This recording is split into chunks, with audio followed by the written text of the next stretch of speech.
പക്ഷേ പിന്നെ ആ സമയത്തും എനിക്കൊരു മിസ് കോളോ ഒരു ക്ഷണമോ ഒന്നും ഉണ്ടായിരുന്നില്ല തിരിച്ചു വന്ന ശേഷം കാണണം. അത് കഴിഞ്ഞിട്ട് ഞാൻ തിരിച്ചു വന്നപ്പോൾ പിന്നെ വീണ്ടും ഒരു മെസ്സേജ് ഉണ്ടായിരുന്നില്ല. അപ്പോൾ ഞാൻ എൻ്റെ എക്സിസ്റ്റിംഗ് പ്രോഗ്രാമിനെ മുന്നോട്ട് കൊണ്ടുപോയി. വീണ്ടും വിദേശത്തിലുമായിരുന്നു, ഒരു കമ്മിറ്റി മീറ്റിംഗ് ഡൽഹിയിലുമായിരുന്നു. അതെല്ലാം കഴിഞ്ഞിട്ട് ഇന്നെത്തി. വോട്ടിംഗ് ദിനം ഇന്നലെ രാത്രി എത്തി. വോട്ടിംഗ് ദിനമാണ്.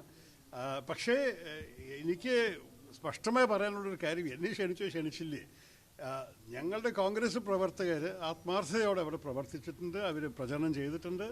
നമുക്ക് നല്ലൊരു സ്ഥാനാർത്ഥിയുണ്ട് അവിടെ, അദ്ദേഹം ഇറങ്ങിയിട്ടുണ്ട്.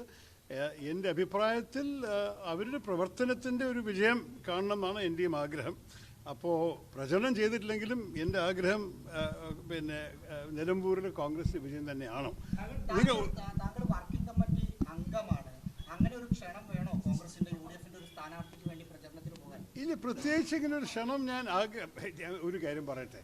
തിരക്കുള്ള ഒരു സമയത്തിൽ അവർ പ്രത്യേകിച്ച് വിളിച്ചെന്താ വരുന്നില്ലേ എന്നൊരു പ്രോഗ്രാം ഇടണം എന്നൊക്കെയാണ് സാധാരണ ചെയ്യാറില്ല. ഉദാഹരണം വയനാട്ടിൽ ഞങ്ങൾക്ക് തെരഞ്ഞെടുപ്പുണ്ടായ സമയത്ത് പ്രിയങ്ക ഗാന്ധിക്ക് വേണ്ടിയിട്ട് ക്ഷണം വന്നിട്ടാണ് നമ്മൾ പ്ലാൻ ചെയ്യുന്നത്. ഞങ്ങളും പറഞ്ഞു പിന്നെ എപ്പോഴാണ് വരേണ്ടത്, സൗകര്യം നോക്കാം. പക്ഷേ അവിടെ എത്തിക്കഴിഞ്ഞാൽ പ്രോഗ്രാം ഉണ്ടാവണമല്ലോ. ഓരോരോ സ്ഥലത്ത് ഓരോരോ മണ്ഡലത്തിൽ എവിടെ പ്രസംഗിക്കേണ്ടത്, ഒരു സ്ഥലത്ത് ഒരു ഉദ്ഘാടനം, മറ്റെവിടെ ഒരു പ്രഭാഷണം, മൂന്നാമത്തത് സ്ഥാനാർത്ഥിയോടൊപ്പം വേദിയിൽ കയറൽ, അങ്ങനെയുള്ള ചില പരിപാടികളൊക്കെ പാർട്ടി അവിടെ ലോക്കലി ഓർഗനൈസ് ചെയ്തിട്ട് പറയാറുണ്ട്. അതാണ് സാധാരണ എൻ്റെ അനുഭവം. ഈ ഒഴിവാക്കി നിർത്തുന്ന സമയത്ത് ഒഴിവായി നിൽക്കലാണോ ഒരു നല്ല രീതി? അടിച്ചു കയറി പോകുന്ന ഒരു തരൂർ സ്റ്റൈൽ ഉണ്ടല്ലോ. ഇല്ല, അടിച്ചു കയറി പോകുന്ന സ്റ്റൈലുണ്ടോ എനിക്ക്? ഞാൻ അങ്ങനെ ഒരു പെരുമാറ്റം ഞാൻ ഇതുവരെ കാണിച്ചിട്ടില്ല.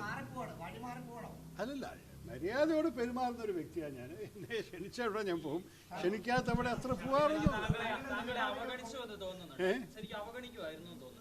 അങ്ങനെ ഒരു കാര്യം ഞാൻ പറയട്ടെ. കോൺഗ്രസ് എന്ന് പറഞ്ഞൊരു സ്ഥാപനവും കോൺഗ്രസിൻ്റെ മൂല്യങ്ങളും കോൺഗ്രസിൻ്റെ പ്രവർത്തകരും ഒക്കെ എനിക്ക് ഭയങ്കര അടുപ്പമാണ്. ഞാൻ 16 വർഷമായിട്ടിപ്പോൾ നമ്മളുടെ പാർട്ടി പ്രവർത്തകരൊപ്പം നിന്ന് പ്രവർത്തിച്ചിട്ട് അവരുടെ കഴിവ്, അവരുടെ ആത്മാർത്ഥത, അവരുടെ ഐഡിയലിസം എല്ലാം ഞാൻ കണ്ടതാണ്. അപ്പോൾ എനിക്ക് കോൺഗ്രസ് പാർട്ടി ഒരു സ്ഥാപനമായിട്ടോ കോൺഗ്രസ് പ്രവർത്തകർ മനുഷ്യന്മാരായിട്ടും സുഹൃത്തുക്കളായിട്ടും സഹോദരന്മാരായിട്ടും അവരൊപ്പമുള്ള സ്നേഹവും സൗഹാർദ്ദത്തെക്കുറിച്ച് നിങ്ങൾ ആർക്കും ഒരു സംശയവും വേണ്ട. അതെപ്പോഴും ഉണ്ട്, എപ്പോഴും ഉണ്ടാവും. ഇപ്പോഴത്തെ ചില കോൺഗ്രസ് നേതൃത്വത്തിൻ്റെ ഒപ്പം എനിക്ക് ചില അഭിപ്രായ വ്യത്യാസങ്ങൾ ഉണ്ടായിട്ടുണ്ടെന്ന് നിങ്ങൾക്കറിയാം. ഇതിൽ പല കാര്യങ്ങൾ പിന്നെ പബ്ലിക്ലി ഉണ്ട്, അതുകൊണ്ട് നിങ്ങൾക്കറിയാം അഭിപ്രായ വ്യത്യാസങ്ങൾ കണ്ടിട്ടുണ്ട്.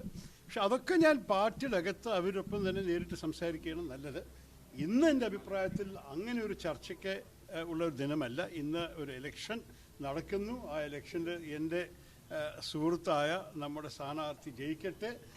അതിനു വേണ്ടിയുള്ള എല്ലാ പ്രവർത്തനവും എൻ്റെ പിന്നെ പാർട്ടി പ്രവർത്തകർ ചെയ്ത ശേഷം അവരുടെ പ്രവർത്തനത്തിൽ നല്ല റിസൾട്ട് കാണുന്നു. തിരുവനന്തപുരത്ത് നന്നേ പലവരും പോയി അവിടെ പ്രചരണം ചെയ്തിട്ടുണ്ട്. അവരുടെ ആ പ്രവർത്തനത്തിൻ്റെ ആ റിസൾട്ട് വരട്ടെ, അവർക്കും കാണുന്നു.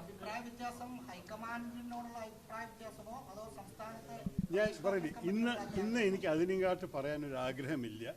നിങ്ങളെല്ലാം അറിയപ്പെടുന്ന കാര്യങ്ങളാണ്. നിങ്ങൾ തന്നെ ഇതിനെക്കുറിച്ച് എഴുതിയിട്ട് റിപ്പോർട്ട് ചെയ്ത കാര്യങ്ങളൊക്കെ ഉണ്ടല്ലോ. അപ്പോൾ അതെല്ലാം ഉണ്ടെന്ന് പിന്നെ ആർക്കും പിന്നെ ഒളിക്കാൻ സാധിക്കാത്തൊരു കാര്യമായ കാര്യം അതുണ്ട്. പക്ഷേ ഇന്ന് ഞാൻ അതിനെക്കുറിച്ച് സംസാരിക്കാൻ ആഗ്രഹിക്കുന്നില്ല.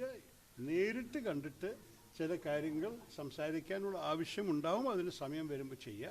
പക്ഷേ ഇതൊരു ഇലക്ഷൻ കഴിയട്ടെ. നമ്മൾ ഇന്ന് വോട്ടിംഗ് ആണ്, 3 ദിവസം കഴിഞ്ഞ റിസൾട്ടും വരും. അതെല്ലാം വന്ന ശേഷം നമുക്ക് പിന്നെ നോക്കാം.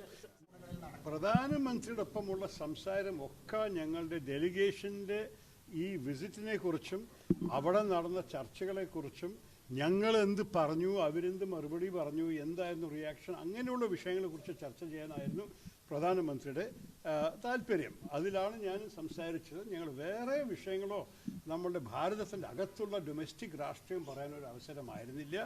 ഞാൻ ഇപ്പോഴേ പറയുന്നു, രാഷ്ട്രീയത്തിനൊരു സ്ഥാനമുണ്ട്.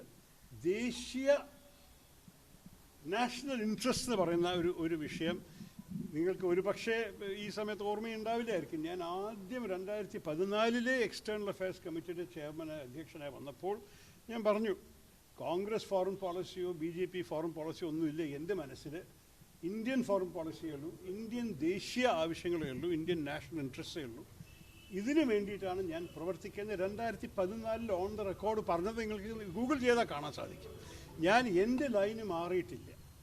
രാജ്യത്തിൻ്റെ വിഷയങ്ങൾ വരുമ്പോൾ, ഭാരതത്തിൻ്റെ വിഷയങ്ങൾ വരുമ്പോൾ നമ്മളെല്ലാവരും കടമയാണ് ഭാരതത്തിന് വേണ്ടി പ്രവർത്തിക്കാനും ഭാരതത്തിന് വേണ്ടി സംസാരിക്കാനും. ഞാൻ ഇപ്പോഴേ പറയുന്നു, ആ ഓപ്പറേഷൻ സിന്ദൂർ നടക്കുന്ന സമയത്ത് തന്നെ ഞാൻ പറഞ്ഞത് എൻ്റെ സ്വന്തം അഭിപ്രായമായിരുന്നു. ആരും എന്നെ സർക്കാരിന് വിളിച്ചിട്ട് ആവശ്യപ്പെട്ടിട്ടല്ല. കാരണം എനിക്കും ഇതിനെക്കുറിച്ച് ചില അഭിപ്രായങ്ങളുണ്ട്. ആ അഭിപ്രായങ്ങൾ ഒരു ഭാരതീയൻ്റെ അഭിപ്രായങ്ങളാണ്. അതുപോലെ തന്നെയാണ് ഞാൻ സംസാരിച്ചത്, അതുപോലെ തന്നെയാണ് ഞാൻ സേവനം ചെയ്തത്.